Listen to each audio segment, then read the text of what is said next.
हरे कृष्ण। पौष मास के इस प्रातःकाल वेला में आप सबका स्वागत है। परम भगवान श्री कृष्ण को समर्पित और सूर्य नारायण देव को अर्पित ये पौष मास हमारी आध्यात्मिक साधना को तीव्र बनाने का सुंदर अवसर लेकर आया है। और इसी पौष मास में हम श्रवण कर रहे हैं हमारे पुराणों से ली गई इन सुंदर पौष मास की पौराणिक कथाओं को। तो चलिए हमारी इसी कथा यात्रा को आगे बढ़ाते हैं और सुनते हैं आज की पौष मास कथा। आइए आज की कथा आरंभ करते हैं। हमारी इस कथा श्रृंखला की पिछली कड़ी में हमने सुना था कि किस प्रकार इंद्रदेव सुकला के शुद्ध भाव को समझकर कामदेव से कहते हैं कि उन्हें सती स्त्री के साथ युद्ध नहीं करना चाहिए और उन्हें वापस चले जाना चाहिए। इस प्रकार इंद्रदेव ने कामदेव को उत्तम शिक्षा देने के लिए बहुत सारी नीतियुक्त बातें कही, लेकिन कामदेव इससे संतुष्ट कहाँ होने वाले थे। उन्हें तो सुकला की अग्नि परीक्षा लेनी थी। इसलिए उन्होंने कहा, हे देवराज, मैं तो आपके ही आदेश से यहाँ आया था। अब आप धैर्य, प्रेम और पुरुषार्थ का त्याग करके ऐसी पौरुषहीनता वाली बातें क्यों कर रहे हैं? कायर मत बनिए। पूर्व काल में मैंने जिन जिन देवताओं, दानवों, ऋषियों और तपस्याओं में लगे हुए मुनीश्वरों को परास्त किया है, वे सब मेरा उपहास करते हुए मुझे कहेंगे कि अरे, ये कामदेव तो बड़ा डरपोक निकला। एक साधारण स्त्री ने इसे क्षण भर में परास्त कर दिया। इसलिए मैं अपने सम्मान रूपी धन की रक्षा करूंगा और आपके साथ चलकर इस सती के तेज, बल और धैर्य का नाश करूंगा। इस प्रकार देवराज इंद्र को किसी प्रकार समझा बुझाकर कामदेव ने फिर से पुष्पयुक्त धनुष और बाण अपने हाथ में ले लिए और अपने सामने खड़ी हुई अपनी सखी क्रीड़ा से कहा, हे प्रिय, तुम माया बनाकर वैश्य पत्नी सुकला के पास जाओ।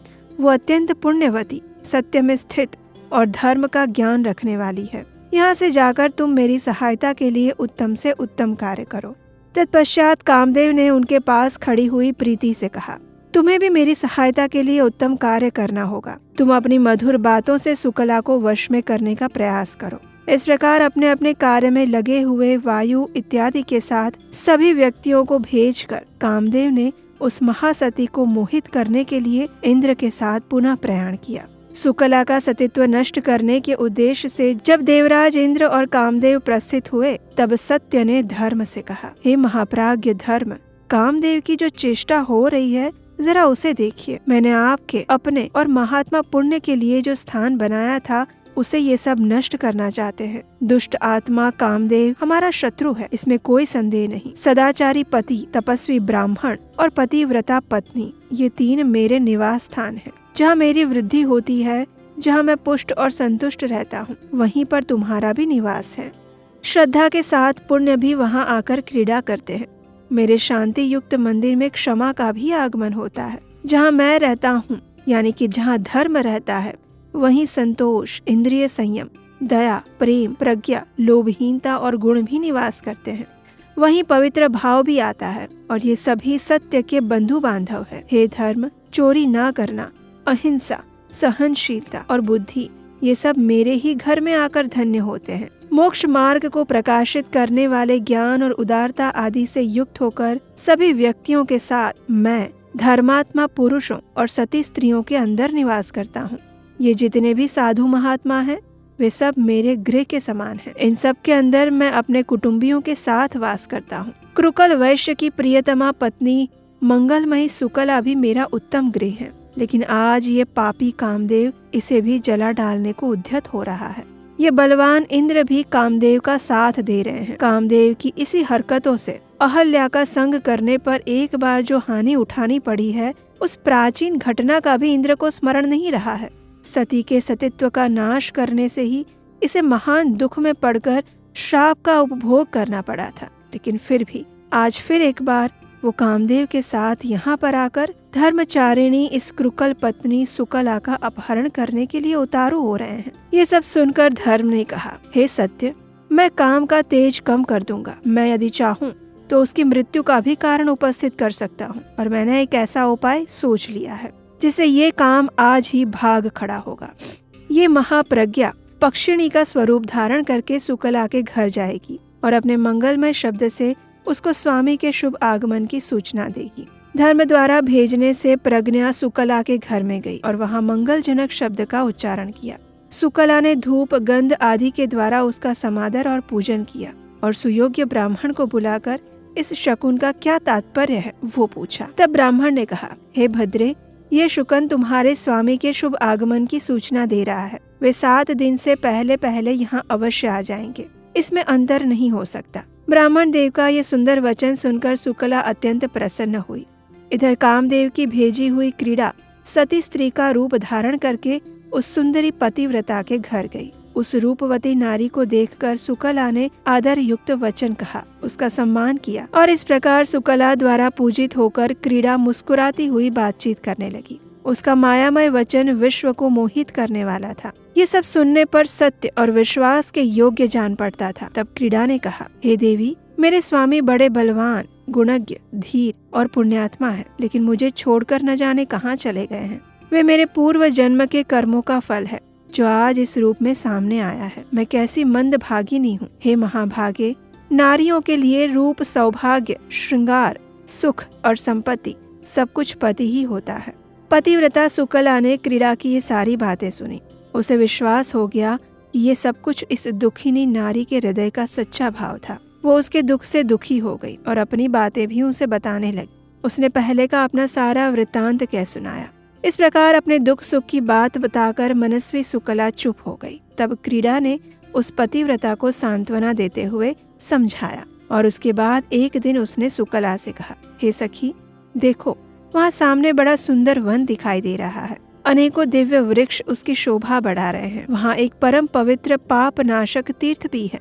चलो, हम दोनों वहाँ जाकर पुण्य संचय करते हैं। ये सुनकर सुकला उस मायामय स्त्री के साथ वहाँ जाने के लिए तैयार हो गई। उसने वन में प्रवेश करके देखा तो उसे ऐसा लग रहा था जैसे वो नंदन वन की शोभा में आ गई हो। चारों ओर फूल खिले हुए थे। सैकड़ों कोकिलों के कलरव से सारा वन प्रांत गूंज रहा था। माधवी लता और माधव ने उस उपवन की शोभा को परिपूर्ण बनाया था। सुकला को मोहित करने के लिए उसकी सृष्टि की गई थी। उसने क्रीड़ा के साथ सबके मन को भाने वाले उस वन में घूम घूम कर अनेकों दिव्य कौतुक देखे और इसी समय रति के साथ कामदेव और देवराज इंद्र वहाँ आ पहुँचे। उस संपूर्ण भोगों के अधिपति होकर भी वो काम क्रीड़ा के लिए व्यग्र थे। और तब इंद्र ने कामदेव को पुकारते हुए कहा, लो, ये सुकला आ गई और क्रीड़ा के आगे खड़ी है। अब इस महाभागा सती पर प्रहार करो। तब कामदेव ने कहा, हे सहस्त्रलोचन, लीला और चातुरी से युक्त अपने दिव्य स्वरूप को प्रकट कीजिए, जिसका आश्रय लेकर मैं इसके ऊपर अपने 5 बाणों का प्रहार करूंगा।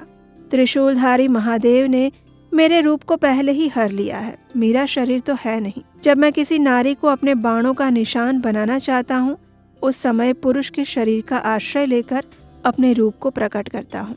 इसी प्रकार पुरुष पर प्रहार करने के लिए मैं नारी देह का आश्रय लेता हूँ। पुरुष जब पहले पहल किसी सुंदरी नारी को देखकर बारंबार उसका चिंतन करता है, तब मैं चुपके से उसके अंदर घुसकर उसे उन्मत्त बना देता हूँ। स्मरण और चिंतन से मेरा प्रादुर्भाव होता है, इसलिए मेरा नाम स्मर ये भी है। आज मैं आपके रूप का आश्रय लूंगा और आज इस नारी को अपनी इच्छा अनुसार नचाऊंगा। इस प्रकार कहकर कामदेव इंद्र के शरीर में घुस गए। पुण्यमयी कृकल पत्नी सती सुकला को घायल करने के लिए हाथ में बाण लेकर उत्कंठा पूर्वक अवसर की प्रतीक्षा करने लगे और वे उसके नेत्रों को ही लक्ष्य बनाए हुए थे। क्रीड़ा की प्रेरणा से उस सुंदर वन में गई हुई वैश्य पत्नी सुकला ने पूछा, हे सखी, ये मनोरम दिव्य वन किसका है? तब क्रीड़ा ने कहा, ये स्वभाव सिद्ध दिव्य गुणों से युक्त सारा वन कामदेव का है। तुम भली भांति इसका निरीक्षण करो। दुरात्मा कामदेव की ये चेष्टा देखकर सुंदरी सुकला ने वायु के द्वारा लाई हुई वहाँ के फूलों की सुगंध को नहीं ग्रहण किया। उस सती ने वहाँ के रसों का भी आस्वादन नहीं किया और ये देखकर कामदेव का मित्र वसंत लज्जित हो गया। तत्पश्चात कामदेव की पत्नी रति प्रीति को साथ लेकर आई और सुकला से हंसकर कहने लगी, हे भद्रे, तुम्हारा कल्याण हो। मैं तुम्हारा स्वागत करती हूँ। तुम रति और प्रीति के साथ यहाँ रमण करो। तब सुकला ने जवाब देते हुए कहा, जहाँ मेरे स्वामी है वहीं मैं भी हूँ। मैं सदा पति के साथ रहती हूँ। मेरा काम, मेरी प्रीति सब वही है। ये शरीर तो निराश्रय है, छाया मात्र है। ये सुनकर रति और प्रीति दोनों लज्जित हो गए और महाबली काम के पास जाकर कहने लगे, हे महाप्राज्ञ, अब आप अपना पुरुषार्थ छोड़ दीजिए। इस नारी को जितना कठिन है, ये महाभागा पतिव्रता सदैव अपने पति की ही कामना रखती है। ये सुनकर कामदेव ने कहा, जब ये इंद्र के रूप को देखेगी उस समय मैं अवश्य इसे घायल करूंगा। तत्पश्चात देवराज इंद्र परम सुंदर दिव्य वेश धारण करके रति के पीछे पीछे चले। उनकी गति में अत्यंत ललित विलास दृष्टिगोचर हो रहा था। हर प्रकार के आभूषण उनकी शोभा बढ़ा रहे थे। दिव्य गंध से सुसज्जित होकर वे पतिव्रता सुकला के पास आए और उनसे कहने लगे, हे भद्रे, मैंने पहले तुम्हारे सामने एक दूती भेजी थी और फिर प्रीति को रवाना किया।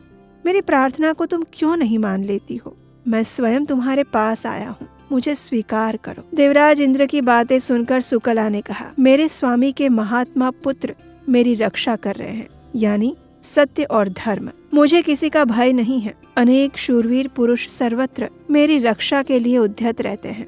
जब तक मेरे नेत्र खुले रहते हैं तब तक मैं निरंतर पति के ही कार्य में लगी रहती हूँ। आप कौन है जो मृत्यु का भी भय छोड़कर मेरे पास आए हैं? तब इंद्र ने कहा, तुमने अपने स्वामी के जिन शूरवीर पुत्रों की चर्चा की है उन्हें मेरे सामने प्रकट करो, मैं कैसे उन्हें देख सकूंगा? तब सुकला ने कहा, इंद्रिय संयम के विभिन्न गुणों द्वारा उत्तम धर्म सदा मेरी रक्षा करता है। वो देखो, शांति और क्षमा के साथ सत्य मेरे सामने उपस्थित है। महाबली सत्य बड़े यशस्वी हैं, वे कभी मेरा त्याग नहीं करते और इस प्रकार धर्म आदि रक्षक सदैव मेरी देखभाल करते हैं। फिर क्यों आप बलपूर्वक मुझे प्राप्त करना चाहते हैं? आप कौन हैं जो निडर होकर इस दूती के साथ आए हैं? मैं नित्य सुरक्षित हूँ, इंद्रिय संयम और मनोनिग्रह में तत्पर रहती हूँ। साक्षात शचीपति इंद्र भी मुझे जीतने की शक्ति नहीं रखते। अगर महापराक्रमी कामदेव भी आ जाए तो भी मुझे कोई परवाह नहीं, क्योंकि मैं अनायास ही सतित्व रूपी कवच से सुरक्षित हूँ। दूर हटो, भाग जाओ, मेरे सामने मत खड़े रहो, और अगर मना करने पर भी खड़े रहोगे तो जलकर भस्म हो जाओगे। मेरे स्वामी की अनुपस्थिति में अगर तुम मेरे शरीर पर दृष्टि डालोगे तो जैसे आग सूखी लकड़ी को जला देती है, उसी प्रकार मैं तुम्हें भी भस्म कर डालूंगी। जब सुकला ने ये सब कुछ कहा तो उस सती के भयंकर श्राप से डर कर व्याकुल होकर इंद्रराज के साथ सब लोग वहां से भाग गए।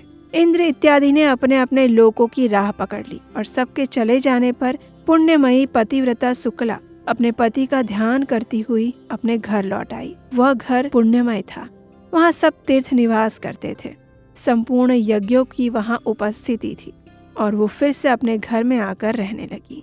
और उसके बाद उसके पुण्य प्रभाव से एक चमत्कार हुआ, और वो क्या था वो हम सुनेंगे हमारी इसी पौष मास कथा श्रृंखला की अगली कड़ी में। उसे सुनने के लिए आपके अपने चैनल को याद से सब्सक्राइब करके रख लीजिए, नोटिफिकेशन ऑन रखिए, और हम आपसे मिलेंगे बहुत जल्द कल प्रातः काल एक नई कथा के साथ। हरे कृष्णा।